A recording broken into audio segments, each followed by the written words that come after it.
Bonjour et bienvenue dans cette ultime partie du cours de statistique.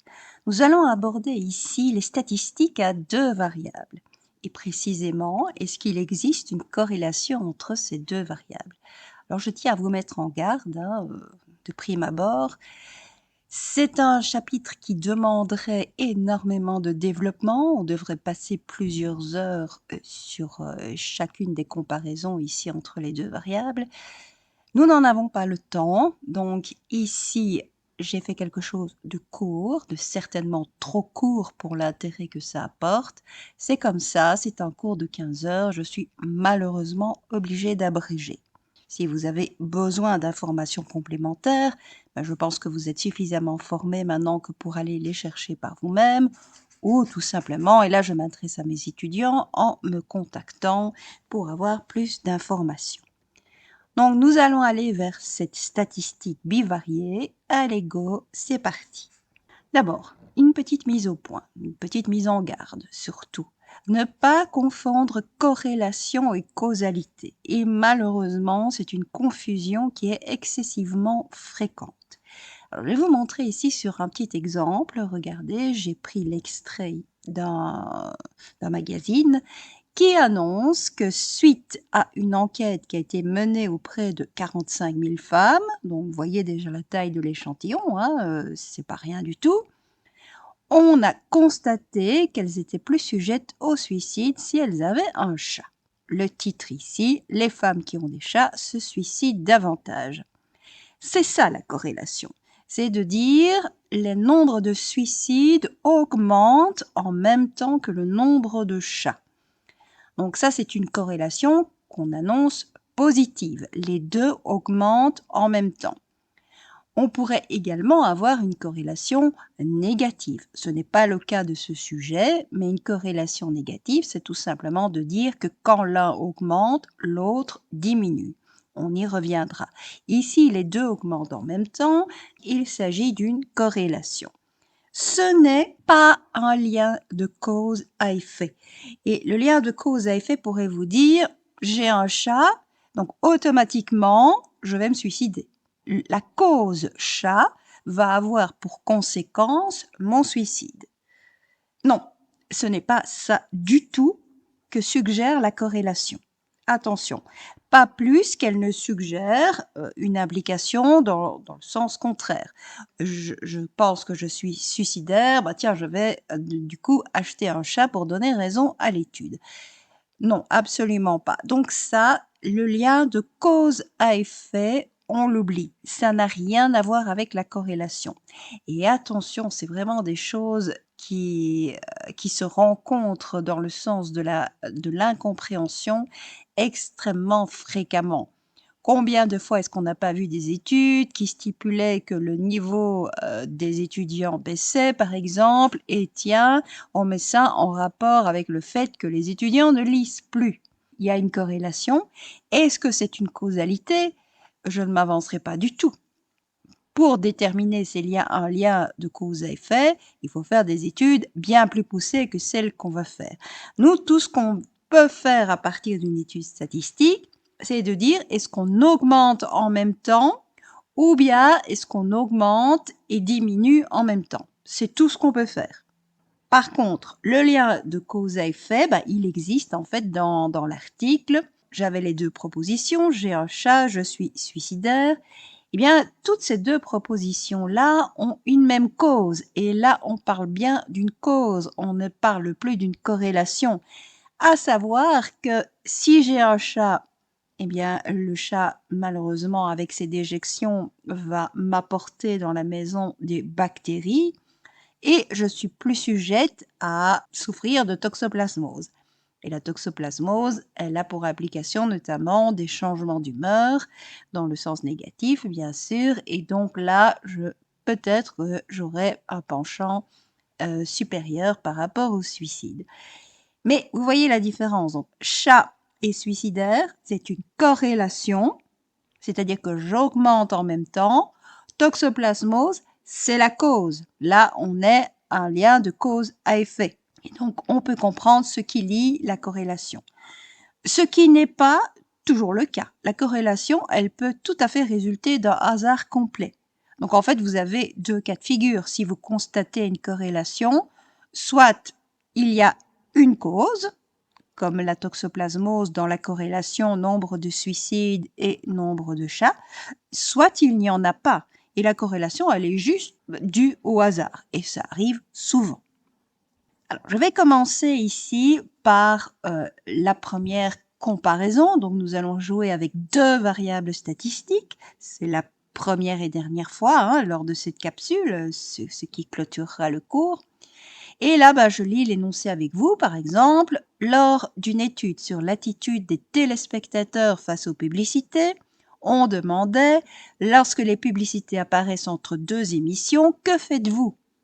Et là, vous avez deux catégories de réponses. Il y a ceux qui zappent, qui changent de chaîne, ou ceux qui se coltinent la pub sur la même chaîne.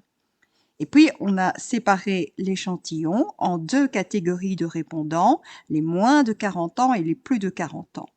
Donc ici, manifestement, vous avez deux variables, à savoir, est-ce que je zappe? Le fait de zapper, oui ou non. Et puis, la deuxième variable, c'est mon âge. Mais attention, on ne me demande pas quel âge j'ai, on me demande juste si j'ai moins de 40 ans ou plus de 40 ans. Ce qui va être important parce qu'en fait, je vais avoir affaire ici à deux variables qualitatives. On m'aurait demandé mon âge, j'aurais eu une variable qualitative avec le zapping et une variable quantitative avec mon âge. Mais ici, les réponses, elles sont claires. Elles sont fournies non pas par des nombres, mais par des mots.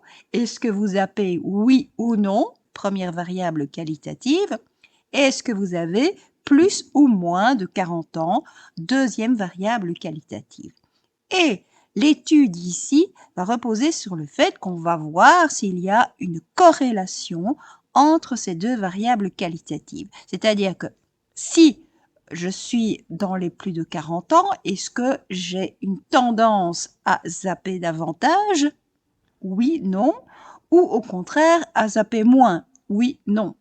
Comment voit-on ça? D'abord, on fait ce qu'on appelle un tableau de contingence. Alors oui, le mot est un petit peu barbare, mais c'est comme ça. Qu'est-ce qu'on fait dans ce tableau de contingence? On note en ligne une variable et en colonne la deuxième variable. Alors l'ordre n'a absolument aucune importance, vous choisissez. Ici, j'ai choisi les lignes qui réfèrent à l'âge. Donc, j'ai moins de 40 ans ou j'ai plus de 40 ans. Et puis, les colonnes réfèrent, elles, au zapping, oui ou non. Donc, je reste sur la chaîne ou je change de chaîne. Et on a interrogé un certain nombre de personnes. Pour le moment, on ne vous dit pas combien, on vous donne déjà les résultats. Sur l'ensemble des personnes qui ont été interrogées, 7 ont moins de 40 ans et restent sur la chaîne. 42 ont moins de 40 ans et changent de chaîne, tandis que pour les plus de 40 ans, 10 restent sur la chaîne et 18 zappent. Donc manifestement, avec le 42 là, qui tire, on aurait l'impression, mais je suppose que toutes les capsules qui ont précédé vous ont convaincu que l'impression n'est pas toujours une certitude et on en est même loin en statistique, mais on aurait l'impression ici que, ma foi, si on est jeune, on a davantage la zapette au bout du doigt. Est-ce que c'est vrai? Est-ce que ce n'est pas vrai? On va confirmer ou infirmer à travers un test. Un test qui va se baser sur ces tableaux de contingence. Avant de faire le test, je vous ferai remarquer déjà que ce sont des questions qui sont importantes. Si vous êtes patron de chaîne de TV et que vous visez un public jeune, vous allez forcément devoir adapter. Est-ce que je vais forcément pourrir tous les programmes avec beaucoup de publicité si l'étude montre que les jeunes ont effectivement une tendance supérieure à zapper? Comment fait-on l'analyse? Ici, d'abord, on calcule tous les totaux. Vous voyez, j'ai ajouté ça à mon tableau. Donc, l'ensemble des personnes qui restent sur la chaîne, indépendamment de l'âge, ce qui veut dire que j'additionne 7 avec 10 pour obtenir 17. L'ensemble des personnes qui changent de chaîne, quel que soit l'âge, Donc, j'additionne 42 et 18 pour obtenir 60. Vous avez donc un total de 17 plus 60, c'est-à-dire 77 personnes qui ont été interrogées. Et 77 personnes qui se sont partagées ici en 4 catégories selon leur âge et selon leur attitude face aux pubs. Et puis alors, les autres totaux, il faudra également les noter. Donc, par rapport à l'âge, combien de personnes avaient moins de 40 ans? 7 plus 42, ce qui me donne 49. Combien de personnes avaient plus de 40 ans? 10 plus 18, ce qui me donne 28. Bien évidemment, 49 plus 28 doit vous donner un total de 77 également. Donc ça, c'est la première étape. Et ce sont les effectifs observés, c'est-à-dire ce qui est lié à votre échantillon de 77 personnes. Vous avez interrogé ces 77 personnes-là, vous avez eu des réponses sur leur âge et sur leur attitude face à la pub, mais c'est quelque chose qui est relatif à votre échantillon. Donc, effectifs observés. Maintenant, nous allons comparer ces effectifs observés à des effectifs théoriques. Comment les obtient-on, ces effectifs théoriques? Eh bien, je vais vous expliquer. D'abord, on doit absolument garder les mêmes totaux. Donc, vous voyez 17 personnes qui restent sur la chaîne, 60 qui changent de chaîne, 49 qui ont moins de 40 ans, 28 qui ont plus de 40 ans, et bien sûr, la taille de l'échantillon, c'est-à-dire 77 personnes. Ce qui change, ce sont les effectifs au sein des catégories. Et vous voyez qu'ils sont méchamment théoriques puisqu'ils sont décimaux. Vous n'avez jamais 10,8 personnes qui ont moins de 40 ans et qui restent sur la chaîne. C'est donc bien un effectif théorique. Comment l'ai-je mis en évidence? Eh bien, comme ceci.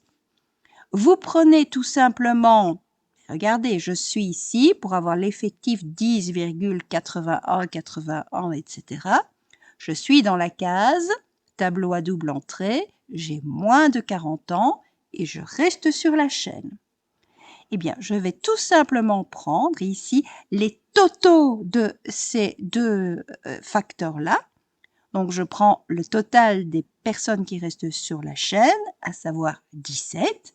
Je prends le total des personnes qui ont moins de 40 ans, à savoir 49.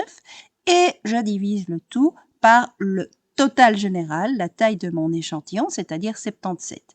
Voyez-le également comme une probabilité ici, une fréquence, 17 sur 77 personnes, je dois ici multiplier par 49 puisque je n'ai pas 77 personnes de moins de 40 ans, mais simplement 49.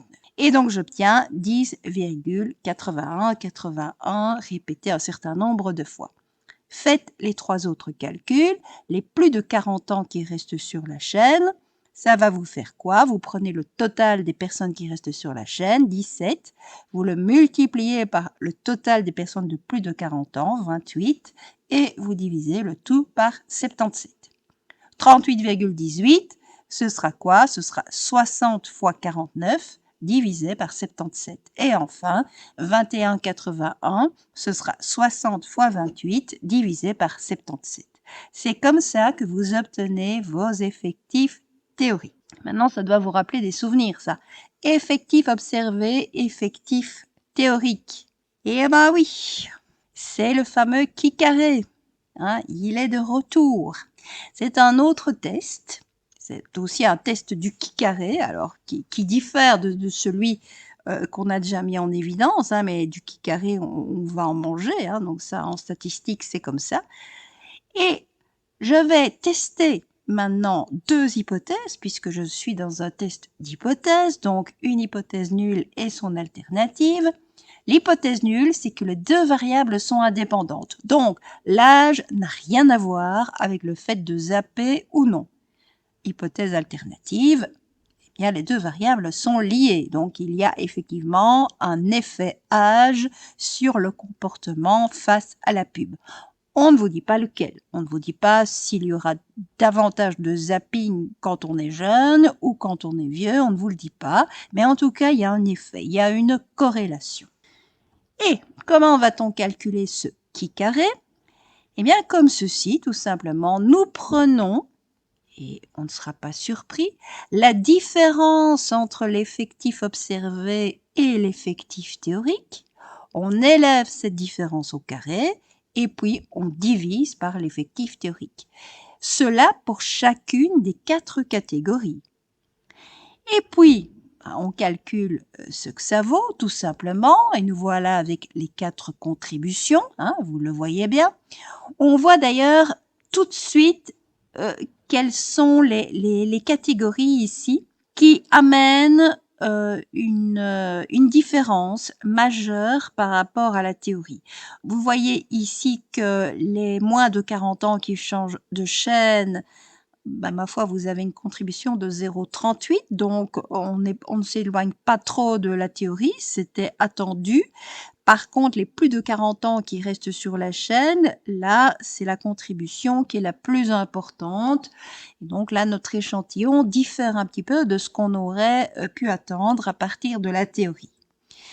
Et puis, eh bien, on calcule le qui carré. Comment? En additionnant ces 4 contributions. Donc, vous faites 1,35, j'arrondis ici, plus 2,36, plus 0,38, plus 0,67. Et vous obtenez un qui carré de 4,76. Ça, c'est le qui carré lié à votre échantillon. Bien évidemment, puisque il résulte de la différence entre votre échantillon et de la théorie qui était attendue. Donc, vous avez un qui carré observé. Maintenant, vous allez le comparer à un qui carré théorique.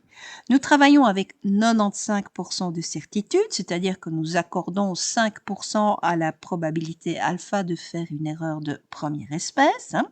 Nous sommes donc dans la deuxième colonne. Maintenant, quelle ligne vais-je sélectionner? Eh bien, c'est tout simplement ici, vous faites le nombre de lignes de votre tableau moins 1 fois le nombre de colonnes de votre tableau moins 1. Donc, vous avez 2 lignes, moins 1, ça fait 1. Vous avez 2 colonnes, moins 1, ça fait 1. Vous faites 1 fois 1, ça donne toujours 1, évidemment. Et vous devez alors prendre la ligne qui correspond à la valeur 1, c'est-à-dire comparer 4,76 par rapport à 3,84. C'est supérieur, très manifestement, et là vous concluez qu'il y a bien une relation entre l'âge et le zapping, c'est-à-dire que vous rejetez l'hypothèse nulle. Donc il faut que votre qui carré observé soit supérieur au qui carré de la table. Si vous voulez maintenant faire ça à travers RStudio, il y a évidemment moyen de le faire et en plus c'est très simple. Vous introduisez vos 4 effectifs, bon ici parce que j'en ai que 4, vous introduisez vos 4 effectifs observés, vous les mettez dans une matrice de 2 lignes et 2 colonnes, vous voyez tout simplement, une matrice que j'ai appelée table. Et puis, par rapport à cette matrice table, vous appelez la commande kisk.test qui vous donne le test du qui carré. Et vous voyez qu'il a calculé le qui carré comme étant 3,59. C'est quand même un petit peu compliqué ça, 3,59, parce que ça n'a rien à voir avec notre qui carré de 4,76. Et oui, mais regardez au-dessus, il y a une correction. Une correction que je n'ai pas faite ici, qu'on peut faire éventuellement, mais uniquement quand vous avez des tableaux de contingence de 2 lignes et 2 colonnes. Cette correction n'a pas lieu d'être si vous avez plus de 2 lignes ou plus de 2 colonnes. Et cette correction, qu'on appelle donc la correction de Yates, que je vous l'ai dit, elle concerne uniquement les tableaux à 2 lignes et 2 colonnes, et ce qu'elle fait, c'est enlever 0,5 à chaque différence qui est prise en valeur absolue. Ce qui veut dire que ça va diminuer ici chacune de vos contributions du qui carré. Donc regardez, j'ai repris le tableau. Au lieu d'avoir un qui carré égal à 1,35 pour les moins de 40 ans qui restent sur la chaîne, c'est maintenant descendu à 1,02. Pour les plus de 40 ans qui restent sur la chaîne, on avait 2,36 pour le qui carré, eh bien c'est descendu à 1,78, etc. Donc vous en avez moins à chaque fois, ce qui annonce évidemment un qui carré plus petit. C'est pour ça que RStudio m'a donné un qui carré plus petit que celui que j'ai calculé à la main. C'est à employer avec précaution, les avis divergent là, mais normalement c'est fait pour éviter la surestimation de l'hypothèse nulle. En tout cas, si vous avez plus de 2 lignes et plus de 2 colonnes, on oublie complètement la correction de Yates et on utilise, il ne faut pas le faire à la main évidemment, je vous ai montré comment le faire à la main ici, ce n'est pas compliqué mais c'est assez fastidieux. Donc si vous voulez éviter le calcul à la main, on utilise la commande kisc.test de RStudio et s'il y a plus de 2 lignes ou plus de 2 colonnes, il sera tout à fait d'accord avec votre calcul à la main et il n'y aura pas de correction de Yates qui compte. J'avais comparé donc 2 variables qualitatives. Vous imaginez bien maintenant qu'il va y avoir 2 autres cas, une qualitative et une quantitative, et 2 quantitatives. C'est ce qui me reste à voir. Donc, je suis ici dans le contexte où je vais comparer une variable qualitative avec une variable quantitative et essayer de voir s'il y a une corrélation entre ces 2 variables, oui ou non. Alors, le contexte ici, c'est un test d'efficacité portant sur un vaccin. On va dénombrer les anticorps qui sont produits en fonction de la composition de ce vaccin. Et notamment, est-ce qu'il y a la présence ou non de certains adjuvants. Nous sommes dans le cas où l'adjuvant est évidemment la variable qualitative, puisqu'on va répondre par des mots. Donc, soit il n'y en aura pas, et la réponse sera il n'y en a aucun, soit il y en aura, et ce sont des sels d'aluminium. Alors, en général, je dois vous avouer que je n'y connais rien du tout, mais voilà, n'étant pas médecin, mais apparemment, il y aurait 2 possibilités, hydroxyde d'aluminium ou phosphate d'aluminium. Nous avons donc 3 réponses possibles pour la présence d'adjuvants. Anticorps, par contre, nous allons les dénombrer. Donc la réponse sera un nombre, c'est la variable quantitative. Évidemment, c'est intéressant, hein, encore plus que le patron de chaîne TV qui doit composer en fonction de son audimat et de ses publicités. Ici, nous voulons savoir si le vaccin va être efficace, plus efficace avec soit pas d'adjuvant, soit hydroxyde d'aluminium, soit phosphate d'aluminium. C'est quand même intéressant, hein. Notre santé est en jeu. Je vais passer par le dénombrement en question. Je vous mets juste en garde entre guillemets que la variable qualitative, allez savoir pourquoi, elle porte le doux nom de facteur ici. Voilà, c'est comme ça. On va parler de facteur plutôt que de variable qualitative. Et ce ne sera pas le seul changement de vocabulaire, vous allez voir. Donc maintenant, je passe au dénombrement. J'ai donc 3 possibilités, soit je n'ai aucun adjuvant, soit j'ai l'hydroxyde d'aluminium, soit j'ai le phosphate d'aluminium. Et là, j'ai compté, premier échantillon où je n'ai aucun adjuvant, et j'ai compté le nombre d'anticorps sur 5 par rapport à 5 patients. Et ils sont de 1, 3, 3, 0. Si on met de l'hydroxyde d'aluminium, là, c'est par rapport à 6 patients, et on a dénombré les anticorps, 2, 4, 5, 4, 3, 6. Et enfin, avec du phosphate d'aluminium, là, on retombe à 5 patients. Ce sont évidemment des patients indépendants, hein, et les anticorps sont au nombre de 1, 4, 2, 3, 3. Qu'est-ce qu'on va faire avec ça? Eh bien, comme d'habitude, calculer les moyennes et les écarts types corrigés. La première moyenne, donc quand il n'y a pas d'adjuvant, vous faites 1 plus 3 plus 3 plus 0 plus 1 divisé par 5, hein, et on obtient 1,6. La deuxième moyenne, on fait 2 plus 4 plus 5 plus 4 plus 3 plus 6 divisé par 6, et on obtient 4. Et enfin, la troisième moyenne, toujours par le même principe, on obtient 2,6. Si je suis naïve, je vois évidemment que la moyenne est plus élevée pour l'hydroxyde d'aluminium, et j'ai envie de me dire, bah, on y va. Et oui, on y va, mais sauf que ça, c'est typique de vos échantillons. Est-ce que ce sera forcément la même chose au niveau de la population? On n'en sait rien. Les écarts types, je les ai calculés aussi, mais plutôt les variances. Vous allez comprendre pourquoi. Donc, j'ai élevé les écarts types au carré. Pour le premier échantillon, 1,8, pour le deuxième, c'est 2, pour le troisième, c'est 1,3, et j'ai rappelé les tailles des différents échantillons, 5, 6 et 5. L'hypothèse nulle, c'est que les trois moyennes au niveau de la population, il n'est pas question de x bar 1, x bar 2 et x bar 3, ça, on les a sous les yeux, il n'y a pas à y mettre des hypothèses là-dessus. Mais au niveau de la population, on va supposer que les trois moyennes, donc sans adjuvant avec hydroxyde ou avec phosphate, que les trois populations ont la même moyenne. Ce qui veut dire que le vaccin a la même efficacité, qu'on ajoute un adjuvant ou non, et quelle que soit la nature de cet adjuvant. L'hypothèse alternative, ce sera qu'au moins une des moyennes va différer des deux autres. Attention, donc là on joue avec trois moyennes, pas que deux. Et donc, on ne sait pas exactement comment l'une se comporte par rapport à une autre, mais on sait au moins qu'il y aura un effet, une efficacité différente dans une des trois solutions. J'ai insisté là-dessus, il y a trois moyennes à comparer. S'il n'y avait que deux moyennes à comparer, c'est-à-dire pas d'adjuvant par rapport à l'hydroxyde ou une autre combinaison possible. Et ces possibilités-là, on va les appeler des modalités. Eh oui. Eh bien, dans ce cas-là, je devrais simplement comparer deux moyennes. Ah, ben je sais faire ça, c'est la capsule précédente. On a passé notre temps à comparer deux moyennes. Donc, qu'est-ce qu'on va faire? Rappelez-vous. D'abord, je suis dans les cas d'échantillons de moins de 30 données. Ça crève les yeux, 5, 6 et 5.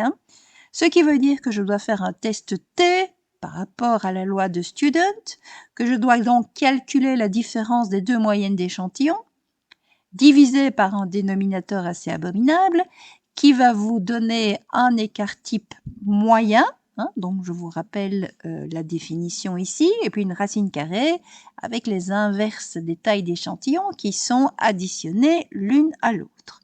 Et nous devons comparer ça à des T théoriques qui sortent donc de la table de Student. Et ben voilà, c'est ce qu'on va faire ici. Si je le fais, qu'est-ce qui va se passer? J'ai trois possibilités, mais je n'en prends que 2 sur 3.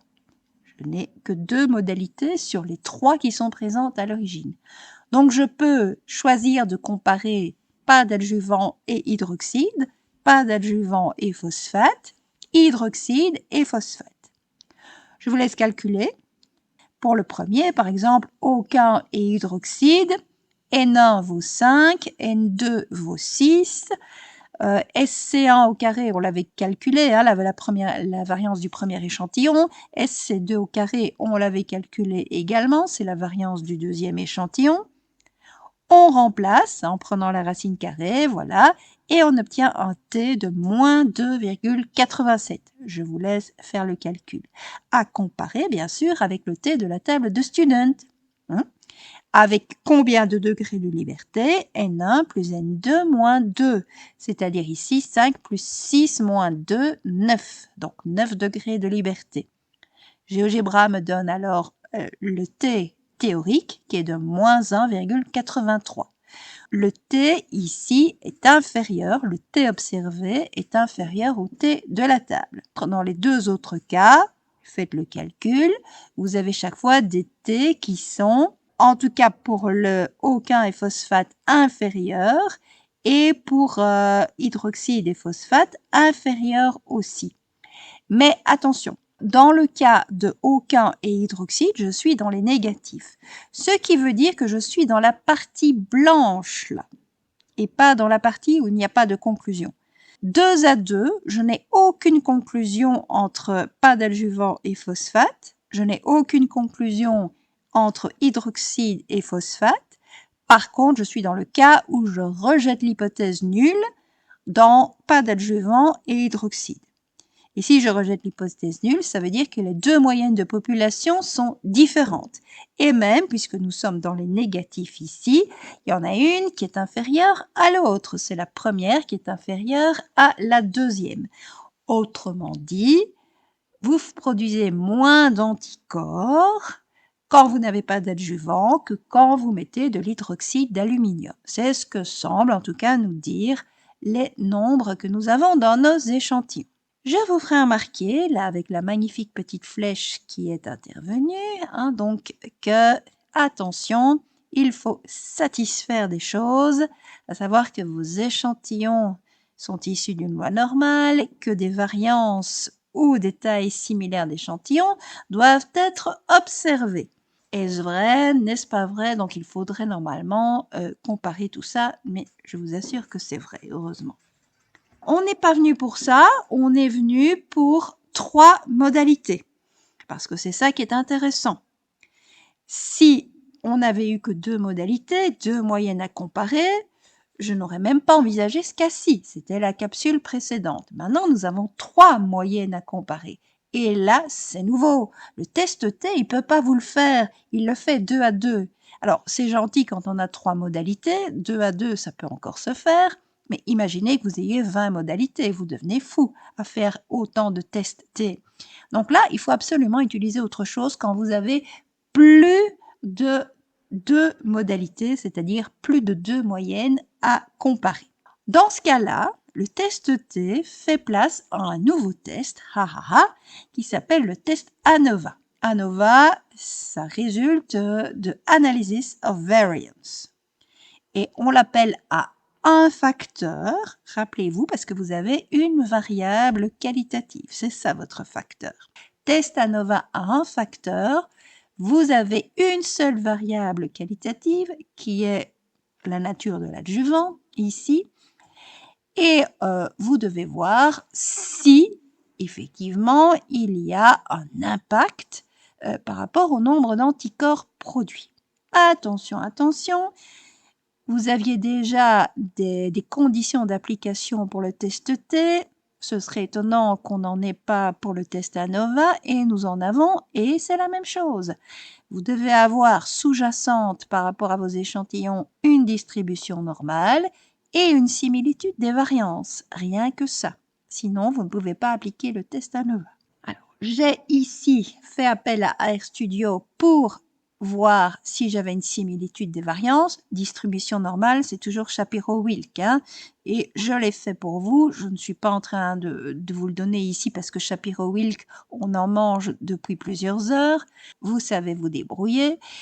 Par contre, pour comparer ici un test pour comparer les variances, ben là, on n'en a pas encore parlé. Alors, il y en a plusieurs de tests comme ça. J'ai choisi d'utiliser celui de Bartlett. Commande bartlett.test dans RStudio. Et si vous avez une p-value qui est supérieure à 5%, c'est OK. Bon, ici, nous sommes à 91%, donc manifestement, tout va très bien. Les échantillons, d'ailleurs, nous disaient déjà que les variances n'étaient pas très éloignées les unes des autres, donc on avait de bons espoirs, et ces espoirs sont confirmés par le test de Bartlett. Voilà, donc on est dans les conditions où on peut appliquer le test ANOVA. Maintenant, en quoi consiste-t-il ce test ANOVA? Eh bien, il consiste en ceci. Vous voyez que dans la première colonne, j'ai pris les modalités du facteur, c'est-à-dire les différentes réponses possibles de ma variable qualitative. Aucun, présence ici d'alumine ou de phosphate. J'ai remis la taille des échantillons, 5, 6 et 5.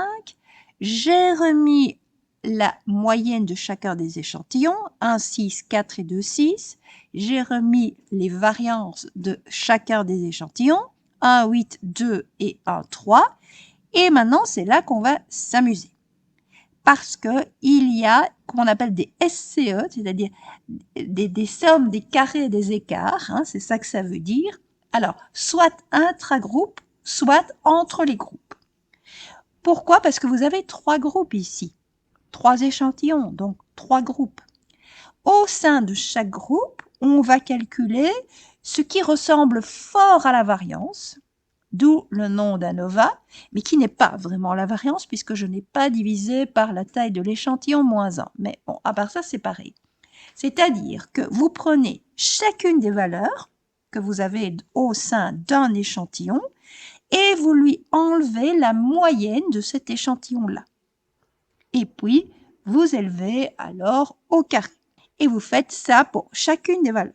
On additionne tout ça et on obtient alors 7,2. Ce n'est pas compliqué évidemment puisque c'est, soyons clairs, on n'avait même pas besoin de le calculer. Je vous ai dit que c'était très proche de la variance puisque c'est la variance à une division par n-1 près. Le n ici vaut 5 dans votre premier échantillon, donc n-1 ça vaut 4, et 4 fois 1,8, ça fait bien 7,2. Hein, donc c'est encore plus facile de calculer ça comme ça. Pour le deuxième échantillon, je peux utiliser la somme des carrés tels que vous les voyez, mais je peux aussi dire que c'est la taille de l'échantillon moins 1, donc ici 6 moins 1, c'est-à-dire 5, fois la variance, donc 2, et ça me donne 10. Et enfin, pour le troisième, 5 moins 1, 4, fois 1,3, et ça me donne 5,2. Et j'additionne tout ça. Donc, je fais 7,2 plus 10 plus 5,2, et ça me donne 22,4. Ça, c'est la somme des carrés des écarts intra, donc au sein de chaque groupe. Maintenant, un groupe par rapport à l'autre. Eh bien, ça me demande de calculer la somme des carrés des écarts intergroupe, SCE inter, où je prends les tailles d'échantillons, je les multiplie par les carrés des différences entre chaque moyenne d'échantillon et la moyenne générale. Donc attention, là, la moyenne générale, elle porte sur un total de 5 plus 6 plus 5, c'est-à-dire 16 valeurs. Et je l'ai calculé pour vous, c'est 2,81. C'est l'ensemble de tous les échantillons. Hein. X bar, c'est la moyenne de l'ensemble de tous les échantillons. Donc là, vous faites 5 fois 1,6 moins 2,81 au carré, plus 6 fois 4 moins 2,81 au carré, plus 5 fois 2,6 moins 2,81 au carré.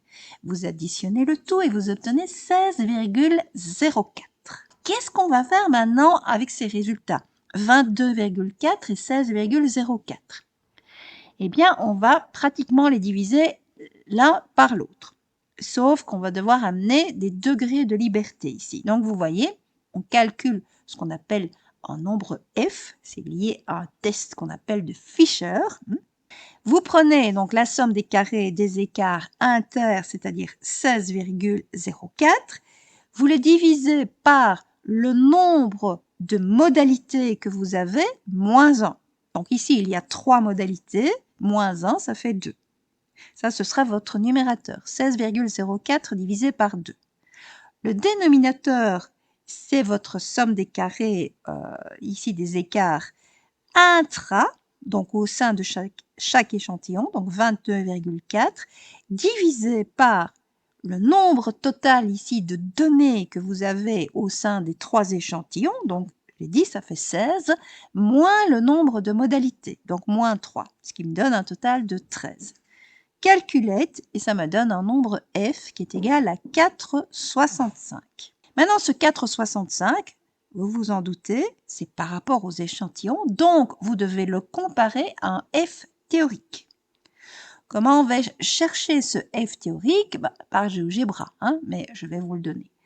Donc, le f théorique, il est ici de 3,81. Eh bien, en général, si le f que vous avez calculé, que vous avez observé, ici 4,65, est supérieur au f théorique, ce qui est le cas, nous rejetons l'hypothèse nulle. Si c'est inférieur, vous n'avez évidemment pas de conclusion. Donc ici, nous rejetons l'hypothèse nulle, ce qui signifie qu'il y a au moins une moyenne qui se détache des deux autres. Et nous l'avons vu à travers le t-test que je vous ai rappelé dans la dia précédente. C'est manifestement ici l'alumine, là, donc l'hydroxyde d'aluminium, qui se détache et qui serait le plus efficace pour produire des anticorps. Et donc, on va se diriger vers ça pour avoir un vaccin efficace. Alors, le 3,81, comment est-ce que je le calcule? Bien, j'ai deux façons de le faire. Soit j'utilise GeoGebra et je vais chercher ici dist.f, c'est-à-dire la distribution de Fisher. J'installe un premier degré de liberté, regardez, c'est le K-1 qui vaut 2. Et j'installe un deuxième degré de liberté, ça c'est le N-K, c'est-à-dire ici 13. Et puis, je demande d'avoir 95% de certitude, hein, comme d'habitude. Donc, ça me donne 3,805,57, donc 3,81 en arrondissant. Vous pouvez également utiliser Excel en faisant appel à la fonction inverse.loi.f.droite. Oui, c'est un petit peu compliqué, mais c'est ça qui marche. En notant donc les 2 degrés de liberté, hein, comme pour GeoGebra, donc 2 et 13, et en notant la probabilité, c'est-à-dire les 95% de certitude, ici donc une probabilité alpha de 5%. Et puis vous voyez évidemment que vous avez la même réponse, c'est tout à fait rassurant. Donc voilà comment marche un test ANOVA. Bien sûr, vous avez moyen de court-circuiter tous ces calculs qui ont été faits à la main, avec RStudio notamment. Hein. Avant de passer à ça, je vous montre quand même encore une dernière formule qui est un rapport de corrélation et qui est tout simplement le rapport entre la somme des carrés des écarts inter avec la somme des carrés des écarts total, c'est-à-dire inter plus intra. Et là, vous devez tomber sur un nombre qui est compris entre 0 et 1. Ici, dans notre exemple, nous avons 0,42. Plus c'est proche de 1, et plus le lien, la dépendance que vous avez notée est forte. Plus c'est proche de 0, et plus les deux variables sont indépendantes en fait. Donc nous ici, nous avons noté l'existence d'un lien puisque nous avons rejeté H0. Il y a bien un effet adjuvant efficacité du vaccin. Est-ce que cet effet est fort? On n'ira pas crier victoire non plus sur tous les toits. On n'a que 42% ici pour ce rapport de corrélation. Donc voilà, mais c'est mieux que rien. RStudio, d'abord, on peut demander d'avoir des boîtes à moustaches hein, pour les 3 possibilités d'adjuvants. Et déjà ça va nous parler, bien évidemment. Regardez ici l'hydroxyde, hein, bien supérieur aux autres. Je vous ai mis également tous les tests que j'ai utilisés. Donc, Shapiro-Wilk pour tester la normalité. Voilà, donc vous voyez, on doit ici être supérieur à 5%. Alors, pour l'hydroxyde et les phosphates, on y est très largement. Sans adjuvant, c'est un petit peu plus faible, mais on dépasse quand même les 5%. Donc, tout ça satisfait bien la condition d'être en accord avec une distribution normale. Et puis alors, il y a le test ANOVA, mais un test ANOVA qui sera un petit peu différent et qui s'appelle le test de Welch. La commande est oneway.test. Voilà. Donc ici, alors pourquoi est-ce qu'on utilise un test différent? Parce que le test de Welch, c'est la version ANOVA où j'ai pas besoin de vérifier que les variances sont similaires. Et donc ça, c'est toujours intéressant. Donc mon conseil, prenez plutôt le test de Welch, ça vous évitera un test supplémentaire pour voir si les variances sont bien égales. Et imaginez que le test pour voir si les variances sont bien égales soit négatif. Et là, vous n'avez plus le choix, hein, c'est vraiment le test de Welch. Vous avez ici alors le calcul du nombre f, hein, qui est là, qui est un petit peu différent puisque c'est pas le test ANOVA de première espèce, on va dire, c'est le test ANOVA amélioré, donc le test de Welch. Mais de toute façon, la réponse, elle est identique. Vous avez bien un effet de l'adjuvant par rapport à l'efficacité du vaccin. Alors, il me reste maintenant à envisager la dernière comparaison possible. On a fait 2 variables qualitatives, test du chi-carré. On a fait une variable qualitative, une variable quantitative, test ANOVA. Et maintenant, qu'est-ce qu'on va faire pour 2 variables quantitatives? Eh bien, je vais vous l'illustrer sur un exemple où nous allons comparer les quotients intellectuels de père et de fils. Autrement dit, l'intelligence, pour autant qu'elle soit réellement mesurée par un quotient intellectuel, est-elle héréditaire? Quand même une question un petit peu interpellante. Hein? Mes 2 variables ici sont les QI des pères, réponse chiffrée, donc variable quantitative, et les QI des fils, réponse chiffrée évidemment aussi, ce sont bien 2 variables quantitatives. Alors vous voyez là, j'ai un échantillon de 12 pères et 12 fils. Vous voyez le premier, premier père 123 de QI et son fils 102, deuxième père 144 et son fils 138, etc. On a quand même une part de génie là dans cet échantillon-là, parce que je vous rappelle que le quotient intellectuel moyen, ça tourne autour de 100. Mais 130, au-dessus de 130, ça veut dire qu'on est un génie en principe. Donc là, il y en a quand même beaucoup. Et donc, on va voir ici, est-ce qu'il y a une corrélation entre cette première variable quantitative et la deuxième? La première chose que vous devez faire, là, quand vous devez comparer deux variables quantitatives, c'est de faire un graphique nuage de points. Pourquoi? Parce que ça va donner ça. Vous voyez que le père qui avait 90 de QI a eu un fils qui a eu 100 de QI, c'est votre premier point. Et puis vous avez l'ensemble ici des 12 points qui sont représentés. Et vous voyez quand même qu'il y a une tendance qui se démarque. Et ça, c'est important. C'est pour ça que je vous suggère de faire le graphique nuage de points en première intention. Pourquoi? Parce que vous avez ces différentes possibilités-là. Soit vous avez ce qu'on appelle une corrélation positive parfaite. Les points sont pratiquement alignés selon une droite et une droite qui monte. Corrélation positive égale droite qui monte. J'augmente en même temps, rappelez-vous le début de cette capsule. Donc les deux variables augmentent en même temps. Soit la corrélation positive est modérée, vous voyez, c'est le deuxième graphique, on se rapproche d'une droite, mais bon, on en est quand même plus éloigné, malgré tout, il y a quand même une tendance, ou soit la corrélation, elle est faible, et manifestement, on a l'air de se diriger vers ce cas de figure-là. Si vous comparez ici mon graphique à l'ensemble de ces graphiques-là, on se dirigerait vers une corrélation positive faible. Alors, on va confirmer ou infirmer, bien évidemment. Dans le cas où les corrélations sont négatives, c'est pas une droite qui monte, c'est une droite qui descend. Mais à part ça, vous pouvez aussi avoir la perfection, quelque chose de moyen ou quelque chose de faible. Et puis quand les points vont dans tous les sens, là, vous n'avez pas de corrélation. Et donc, inutile de vous casser la tête à essayer de faire des tests si vous avez des points qui partent dans tous les sens. Ici, ça n'est pas le cas. Je sens quand même qu'il y a une tendance générale qui se dégage. Donc, je vais essayer de voir s'il existe une corrélation positive. Et pour ça, mon bon vieux Excel va me donner la droite en question. Comment faites-vous ça? Un clic droit tout simplement sur un des points. Et puis, il vous donne la droite, mais il vous donne en plus l'équation de la droite, qui est y est égal à 0,68 fois x plus 42,65. Donc, qu'est-ce que c'est x? Qu'est-ce que c'est y ici? X est le quotient intellectuel des papas et y, c'est le quotient intellectuel des fistons. D'ailleurs, tout ça est très sexiste. Vous voyez également qu'il y a un R carré là. On va en reparler de ce R carré là, parce qu'il va jouer un rôle important. Comment va-t-on calculer? Oui, évidemment, le qui carré, un troisième qui carré. Youhou!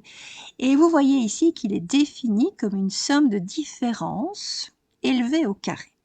Alors, différence entre quoi et quoi? Eh bien, je vous ai fait un petit tableau Excel ici. Donc, j'ai mis en première colonne le quotient intellectuel des papas. Ce sont mes xi en fait. C'est la variable x. Et xi, ça veut dire x1, c'est le premier papa, x2, c'est le deuxième papa, etc. Ma deuxième variable, yi, c'est le quotient intellectuel des fistons. Et ça, donc, c'est lié à mon échantillon, c'est lié à mon observation. Maintenant, que prévoit la théorie? La théorie, c'est de dire, c'est la droite, c'est la théorie. Si vous avez une corrélation parfaite, vous avez la droite. Et Excel a été bien gentil, il m'a donné l'équation de la droite. Je dois multiplier chacun des xi par 0,68 et ajouter à ça 42,65. Les QI théoriques auraient dû être, pour les fistons, de 127 au lieu de 102, de 141 au lieu de 138, de 114 au lieu de 126, etc. Vous voyez qu'on n'est quand même pas très loin, mais on n'est pas très proche non plus. Et comment va-t-on calculer? En fait, le qui carré, c'est tout simplement, vous prenez les yi ce sont les nombres qui sont dans votre deuxième colonne. Les AXI plus B, ce sont les nombres qui sont dans votre troisième colonne. Donc, vous faites 102 moins 126,6098 au carré, plus 138 moins 140,94 au carré, plus 126 moins 114,32 au carré, etc. Et ces carrés-là, je les ai calculés pour vous via Excel. Et vous voyez qu'il y a un signe de sommation qui va nous donner, donc j'additionne tous ces nombres-là, ces 12 nombres-là, pour avoir le qui carré, qui est donc égal ici à 1906. Alors ce qui carré, plus proche de 0 il est, mieux c'est. Plus vous avez une corrélation qui est forte. Plus éloigné de 0 c'est, et moins bien c'est. Maintenant, quand va-t-on accepter, quand ne va-t-on pas accepter? 1906, c'est déjà costaud. Est-ce que je peux l'accepter, oui ou non? En fait, regardez, ça c'est le R carré qui va nous dire quoi? Alors, le R carré, c'est quoi? C'est le carré du R, évidemment, qui n'est rien d'autre que le coefficient de corrélation de Pearson. Et ce coefficient de corrélation de Pearson, alors je vous ai donné sa définition, elle est assez sauvage, hein, surtout que Excel vous calcule le R carré directement, donc voilà. Mais en tout cas, c'est un rapport entre ce qu'on appelle la covariance, qui est donc définie comme la somme des produits des différences entre chaque valeur et la moyenne, cela pour les deux variables, et puis on divise par n-1. Et on divise pour le R par les écarts types corrigés pour chacune des deux variables. Ça, c'est le R, et on vous dit que le R sera toujours compris entre moins 1 et plus 1. Donc, ce R sera toujours compris entre moins 1 et plus 1. Plus 1, ça signale une corrélation positive parfaite. Moins 1, ça signale une corrélation négative parfaite. Bien sûr, plus vous vous éloignez de 1 et de moins 1, et moins la corrélation est parfaite. Et en particulier, si votre R est égal à 0, on oublie la corrélation. Donc ici, Excel ne vous calcule pas R, en tout cas pas via le graphique. Il vous calcule le R au carré, ce qui veut dire que là, je dois me situer entre 0 et 1. Et plus c'est proche de 1, mieux c'est. Plus c'est proche de 0, et moins bien c'est. Donc là, avec 43%, ça veut dire que notre corrélation, oui, elle existe, mais elle est quand même fort faiblarde. Et quelque part, c'est rassurant. Ça veut donc dire que l'intelligence, ou en tout cas telle qu'on la suppose à travers la mesure via un quotient intellectuel, n'est pas héréditaire. Ouf! Les statistiques nous ont rassurés sur ce point-là. Quand peut-on accepter, à partir de quelle valeur peut-on accepter une corrélation ici? Les avis divergent très, très fortement. En général, plus vous êtes dans les sciences dures, on va dire, tout ce qui est ingénierie, etc., plus vous allez être exigeant et donc accepter en général un R carré à partir de 0,9, 90%. Si vous êtes dans les sciences humaines, là, on est plus cool, on va dire, et il est déjà arrivé d'accepter des R carrés qui valaient 0,3. Je trouve ça quand même un petit peu dangereux, hein, parce que là, je devrais accepter, notamment ici, et imaginez. Bon, personnellement, je préfère quand même le côté ingénieur, et on accepte à partir de 0,9, vraiment. Quand la corrélation est si faible que celle qui est présentée ici, est-ce que ça vaut la peine d'en parler? Bon. Et de nouveau, attention, hein, attention, je suis en train de vous parler de corrélation. Je ne suis pas en train de vous parler de causalité ici, hein, ce qui serait encore une autre étape. Voilà, écoutez, le cours est terminé. Donc voilà, les 15 heures sont terminées. J'espère que ça a été clair. Je suis consciente que, bien sûr, je n'ai pas tout abordé. Des tests d'hypothèse, il y en a des dizaines et des dizaines.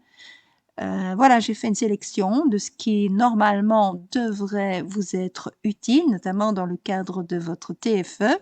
J'espère que ce le sera effectivement. Et puis, je vous souhaite toute la chance du monde hein, pour mener à bien ce TFE. N'oubliez pas que je suis là également pour répondre à vos questions. Et je vous remercie beaucoup pour cette patience infinie que vous avez eue à écouter l'ensemble des capsules.